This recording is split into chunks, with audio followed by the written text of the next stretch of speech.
भाई साहब सामने देखिएगा। ओके ओके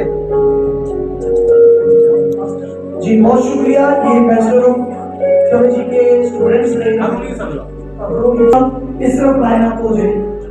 जो सेकंड ईयर के स्टूडेंट है बॉल के साथ राजेश साहब वक्त को बचाने के लिए हम करें ताकि सारे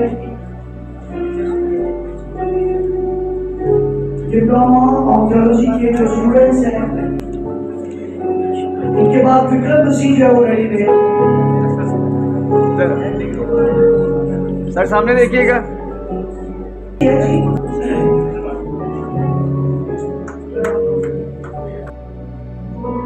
ओके